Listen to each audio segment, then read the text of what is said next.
कृष्ण। आप सभी को श्रीमती राधा रानी के प्राकट्य उत्सव श्री राधा अष्टमी की हार्दिक शुभकामनाएं। राधा अष्टमी यानी श्रीमती राधा रानी का प्राकट्य दिवस, उनका जन्म दिवस। जैसे जन्माष्टमी वैसे राधा अष्टमी। तो कुछ लोगों का ये प्रश्न रहता है कि क्या राधा अष्टमी का व्रत करना चाहिए या व्रत करे ही क्यों? राधा अष्टमी पर व्रत क्यों? तो व्रत रखे या ना रखे? तो श्रीमती राधा रानी के प्राकट्य दिवस पर देखिए अवश्य व्रत रखे, खूब उत्सव मनाए, हर्ष के साथ, उमंग के साथ, उल्लास के साथ। और देखिए व्रत का आदेश हमारे ऋषि मुनियों ने क्यों दिया, इसका विशेष कारण है कि अंग जो गर्मी होती है देखिए उससे आलस्य, नींद छाई रहती है और फिर वह साधना हमें अच्छे से नहीं करने देता। क्योंकि इन विशेष दिनों पर देखिए हमें साधना विशेष ही करनी चाहिए। क्यों? भगवान को प्रसन्न करने के लिए। इसीलिए लोग फलाहार आदि यदि हम करते तो बहुत हल्के हो जाते हैं, और हल्के होने से आप बैठ भी सकते हैं और रात्रि जागरण भी कर सकते हैं। पुराणों में लिखा है कि श्री कृष्ण जन्माष्टमी पर भी रात्रि जागरण करना ही चाहिए, और राधा अष्टमी पर भी रात्रि जागरण अवश्य करना ही चाहिए। पद्म पुराण में श्रील व्यासदेव राधा अष्टमी व्रत की महिमा बता रहे हैं, क्योंकि बहुत ही ध्यान से सुनिएगा। शौनकादिक ऋषियों ने एक बार सूत गोस्वामी से प्रश्न किया कि हे सूत जी महाराज, जीव के लिए गोलोक की जो प्राप्ति है वह बहुत दुर्लभ है, तो अति दुर्लभ दिव्य परम नित्य गोलोक धाम की प्राप्ति जीव को किस प्रकार से सुलभ हो, वह आप कृपया करके बताएं। इस दुष्कर संसार से कैसे कोई पार कर सकता है और कैसे गोलोक धाम जा सकता है, जहाँ जाकर फिर वापस यहाँ नहीं आना पड़ता। तब सूत गोस्वामी बोले कि आपने बहुत अच्छी बात पूछी। आपने जो प्रश्न किया वही एक बार यही प्रश्न नारद जी ने अपने पिता ब्रह्मा जी से पूछा था।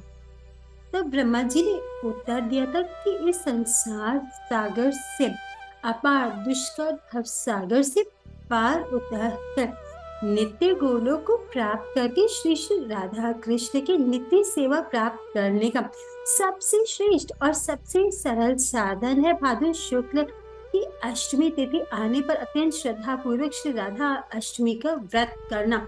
तब नारद जी ने कहा कि आप कृपया करके इस राधा अष्टमी व्रत की महिमा भी कहें, उसका क्या फल है, इस व्रत को पहले किसने किया था, और जो यह व्रत नहीं रखते उन्हें क्या पाप लगता है, और यह भी बताया कि किस विधि से यह व्रत करना चाहिए। तब ब्रह्मा जी बोले ठीक है, मैं तुमसे कहता हूँ, ध्यान से सुनो।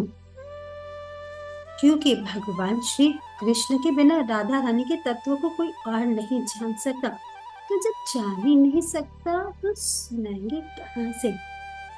इसीलिए वह कहते हैं कि संक्षेप में सुनो। इसका जो पुण्य है, इसके पुण्य का वर्णन करने में देखिए हमारा सामर्थ्य नहीं है। ब्रह्मा जी ये कह रहे हैं, करोड़ों जन्मों के ब्रह्म हत्या पाप जैसे भयंकर देखिए इतने पाप भी केवल एक बार श्रद्धा पूर्वक राधा अष्टमी का व्रत करने से तत्क्षण उसी क्षण नष्ट हो जाते हैं। 1000 बार एकादशी व्रत रखो निर्जला, जिसमें ना कुछ खाए ना पिए। ऐसे 1000 निर्जला एकादशी के पुण्य को 100 गुना आप कर दीजिए, 1,00,000 हो जाएगा। और यह पुण्य मात्र एक राधा अष्टमी रखने से आपको प्राप्त हो जाएगा।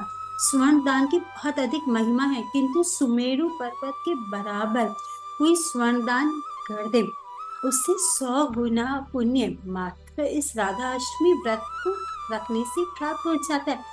कन्यादान की हमारे शास्त्रों में बहुत महिमा बताई गई है कि यदि कोई 1000 अत्यंत अभावग्रस्त परिवार की कन्याओं का विधिवत विवाह करे, उससे जो पुण्य प्राप्त होगा वह केवल एक बार राधा अष्टमी का व्रत करने से आपको प्राप्त हो जाएगा।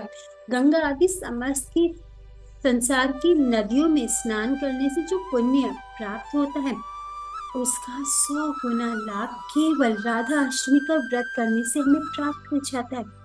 इतना तक कहते हैं कि यदि कोई पापी मनुष्य बहुत श्रद्धा देखिए इसमें श्रद्धा नहीं है, लेकिन उसके द्वारा ये व्रत जैसे तैसे हो गया, तो अपने पूरे कुल के सहित, अपने पूरे कुलों के सहित वह भगवान के धाम को जाने का अधिकारी हो जाता है।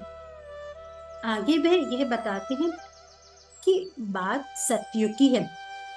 एक अत्यंत सुंदर लीलावती नाम की एक स्त्री थी, और किंतु देखिए कई बार रूप भी पतन का कारण बन जाता है। व्यक्ति सोचता है कि मैं तो सबसे सुंदर हूँ, सब तो मुझे ही देखते, मुझे ही चाहते हैं, मुझसे कितने आकर्षित हो जाते हैं, मुझे कितना मानते हैं, मेरी बात ही मानते हैं। तो तब वे पाप करने लगता है, और धीरे धीरे ऐसे करते करते कब पाप की खाई में गिर जाता है उसे खुद ही पता नहीं चलता। ऐसे ही लीलावती का वह सुंदर रूप उसी के पतन का कारण बन गया। उसने कई कई पाप किए, पर कहते हैं ना कि 12 सालों में बुरे के दिन भी बदल जाते हैं। आखिर उससे ग्लानि उत्पन्न होने लगी। मन में आया कि मैंने ठीक नहीं किया, इतना दुर्लभ मनुष्य शरीर भगवान ने मुझे दिया, और मैंने मनमाने कर्म कर लिए उससे। तो थोड़ा सा वैराग्य वैराग्य उत्पन्न हुआ। अब वह अपने नगर से बाहर की ओर आए कि कोई साधु महात्मा मुझे मिल जाए, क्योंकि किसी साधु महात्मा से मुझे कोई भजन का साधन मिल जाए। फिर वहां देखिए उसने क्या देखा कि कुछ वैष्णव, कुछ महात्मा लोग एक मंदिर में राधा अष्टमी का उत्सव मना रहे हैं। श्री श्री राधा कृष्ण की सुंदर सुंदर विग्रह का दूध दही आदि से सुंदर अभिषेक वहां हो रहा था। विभिन्न प्रकार के सुंदर व्यंजन बनाकर पुष्पों से साज सज्जा कर बहुत बड़ा उत्सव मना रहे थे। अब लीलावती की ये सब कुछ नया था। धूप दीप गंध पुष्प अनेक प्रकार से भक्त भगवान की अर्चना कर रहे थे। तो इस दिन यानी ये राधा अष्टमी के दिन भगवान श्री श्री राधा कृष्ण के स्वरूप को पंचामृत से अभिषेक करवाना चाहिए, सुंदर श्रृंगार और सुंदर भोग लगाना चाहिए, और फिर इसके बाद बधाई उत्सव मनाना चाहिए। कुछ नाच रहे थे, कुछ गा रहे थे, कोई तबला, कोई बांसुरी, कोई करताल, कोई मृदंग बजा रहे थे। कुछ लोग सुंदर सुंदर श्रुतों से स्तुति गान कर रहे थे। इस प्रकार लोगों को देखकर वह वहां गई, और अत्यंत ही विनय के साथ वह बोली कि आप लोग क्या कर रहे, कृपया मुझसे कहें। तब उसकी बात सुनकर वह वैष्णव बोले, उन वैष्णव का वहां एक विशेष नाम है, राधा व्रती वैष्णव। तब वह बोले कि हे देवी, भादो की शुक्ल पक्ष में अष्टमी तिथि को श्री राधा रानी का जन्म हुआ है, इसीलिए अत्यंत प्रयत्न पूर्वक हम श्री राधा अष्टमी व्रत कर रहे हैं, उत्सव मना रहे हैं। और देखो देवी, किसी से जाने अनजाने यदि कोई गौ हत्या का पाप हो गया, ये बहुत बड़े पापों में आता है, शास्त्रों में लिखा चोरी हो गई हो, ब्रह्म हत्या हो गई हो, पर स्त्री हरण हो गया हो, विश्वासघात का पाप लगा हो, स्त्री हत्या का पाप लगा हो। स्त्री हत्या के लिए स्कंद पुराण में आता है कि 100 ब्रह्म हत्या के बराबर है एक स्त्री हत्या का पाप। तो ऐसे भयंकर भयंकर पाप नष्ट हो जाते हैं श्रद्धा पूर्वक राधा अष्टमी के व्रत का पालन करने से। किंतु यहाँ पर यह भी समझे कि यदि पाप हो गया तो इस पश्चाताप से यह व्रत रखे कि आगे के जीवन में जानते बूझे अनजाने कैसे भी ऐसा कोई पाप कर्म हम नहीं करेंगे, जैसे लीलावती ने किया। क्योंकि ये सुनने से लीलावती अपने पापों का सिमरन कर वह रोने लगी। बोले, महात्माओं, मैंने तो बहुत पाप किए हैं, मेरा यह रूप ही मेरे विनाश का कारण बन गया। कृपया मुझ पर दया करें और बताएं, कोई उपाय बताएं जिससे मेरे सारे पाप नष्ट हो जाएं और मेरा कुछ कल्याण हो जाए।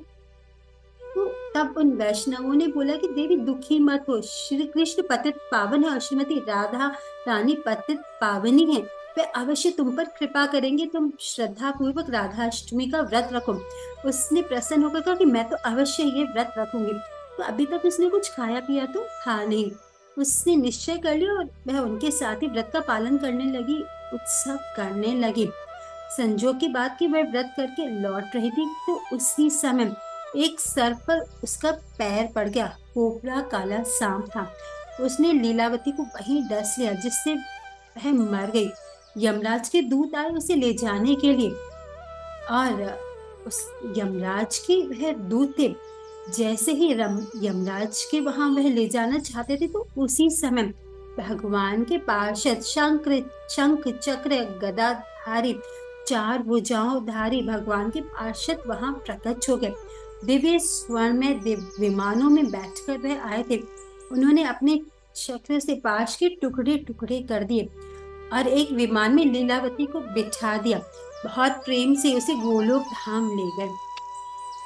तो सूत जी महाराज ऋषियों से कहते कि देखो वह लीलावती जिसे नरक जाना था, एक बार पूर्ण श्रद्धा विश्वास पूर्वक किए गए राधा अष्टमी व्रत की महिमा से वह गोलोक की अधिकारी बन गई। इसीलिए श्री श्री राधा कृष्ण की सेवा से नित्य गोलोक में फिर प्राप्त हो गई। तो यह व्रत जो देखिए यह व्रत नहीं करता है ना, तो वह बहुत मूर्ख है, बुद्धिमान नहीं। करोड़ों कल्पों तक भी उसका नरक से उद्धार नहीं होगा।